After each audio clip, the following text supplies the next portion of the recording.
Kalau tidak mau disiksa malaikat di alam kubur, maka cucilah kemaluan setelah kencing dengan cara yang benar. Perlu diingat, ini bukan masalah sepele, sebab ada banyak orang yang disiksa di dalam kubur hanya karena tidak benar ketika cebok setelah kencing. Seringkali kita merasa telah mencuci kemaluan kita dengan bersih dan benar. Bersih belum tentu benar. Hal ini sangat penting agar amal ibadah kita diterima oleh Allah Subhanahu wa Ta'ala. Terutama, solat kita tidak akan diterima oleh Allah jika kemaluan bekas kencing kita tidak benar-benar suci saat kita cebok. Dari Abdullah bin Abbas radhiyallahu anhu, dia berkata, Nabi Muhammad SAW melewati dua kuburan, lalu beliau bersabda, sesungguhnya kedua mayit di dalam kubur ini disiksa, dan tidaklah keduanya disiksa dalam perkara yang berat untuk ditinggalkan. Jenazah yang pertama, dia disiksa karena dulu tidak bersih ketika cebok dari buang air kecil. Adapun jenazah yang kedua disiksa karena dia dulu sering melakukan namimah atau adu domba. Kemudian beliau SAW mengambil sebuah pelepah kurma yang basah, lalu membaginya menjadi dua. Kemudian Rasulullah SAW menancapkan satu pelepah pada setiap kubur itu. Para sahabat bertanya, wahai Rasulullah, kenapa Anda melakukan itu? Beliau menjawab, semoga Allah meringankan siksa kubur keduanya selama pelepah kurma ini belum kering. Hadis riwayat Bukhari dan Muslim. Banyak orang yang merasa ibadah mereka sudah bagus, tetapi sebenarnya masih tidak terlepas dari ancaman azab api neraka hanya karena tidak benar dalam mencuci kemaluannya setelah kencing. Pada suatu hari, Sayyidina Abu Bakar pernah hendak menyolatkan mayit seorang laki-laki, tetapi tiba-tiba tersentak dengan suatu benda yang bergerak-gerak dari dalam kain kafan lelaki tersebut. Lalu disuruhnya seseorang untuk membukanya.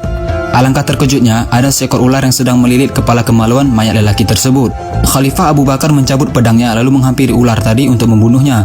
Tetapi ular itu tiba-tiba berkata, apa salahku? Karena aku diutus oleh Allah untuk menjalankan tugas yang diperintahkannya. Setelah diselidiki perbuatan laki-laki tersebut semasa hidupnya, ternyata dia merupakan orang yang menyepelekan dalam hal menyucikan kemaluannya setelah selesai membuang air kecil atau kencing. Jadi sebenarnya bagaimana sih caranya membersihkan kemaluan kita dengan benar? Lelaki dan wanita berbeda caranya. Bukan hanya sekedar dibasuh dengan air dan asal-asalan begitu saja. Cara cebok yang benar untuk laki-laki adalah setelah membuang air kecil disunahkan untuk berdehem 3 kali, yaitu supaya air kencing betul-betul sudah habis keluar. Setelah itu, urutlah kemaluan dari pangkal hingga ujung beberapa kali dengan menggunakan tangan kiri, agar tidak ada lagi air kencing yang tertinggal di dalam saluran. Kemudian basuhlah kemaluan dengan air sampai bersih. Dan cara cebok yang benar untuk perempuan, silahkan kalian bisa bertanya kepada ustazah terdekat, agar tidak salah lagi saat cebok dan malah mendapatkan siksa kubur. Sudah benarkah cara membersihkan kemaluan kita selama ini? Kalau belum benar, mari sama-sama kita betulkan agar kita terhindar dari siksa kubur dan siksa neraka. Karena telah dijanjikan neraka bagi mereka yang tidak istibro, yaitu orang-orang yang tidak menyucikan dirinya dengan sempurna, baik itu hadas kecil maupun hadas besar. Rasulullah SAW bersabda, barang siapa yang menyampaikan satu ilmu saja dan ada orang yang mengamalkannya, maka walaupun yang menyampaikannya sudah meninggal, maka dia akan tetap mendapatkan pahala. Ada beberapa catatan yang harus kita ingat. Tidak ada kata malu dalam urusan menyampaikan kebenaran agama. Dan jangan beranggapan ilmu fikih itu jorok, karena ilmu fikih itu menjelaskan sedetail-detailnya demi menyelamatkan kita dari siksa kubur dan siksa neraka hanya karena masalah sepele, yaitu tidak bersih ketika cebok. Na'udzubillah min zalik. Yuk kita lebih memperhatikan lagi saat cebok agar kita terhindar dari siksa kubur dan siksa neraka. Amin.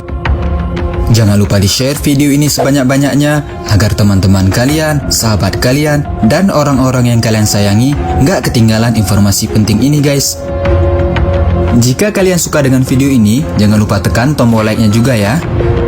Hey, jika kalian mendapatkan sesuatu yang menarik dari Mozaik Karim, jangan lupa sukai Mozaik Karim, lalu klik tombol ikuti, lalu klik sekali lagi tombol ikuti, lalu pilih lihat dahulu, agar kalian nggak ketinggalan informasi menarik lainnya setiap hari. Terima kasih.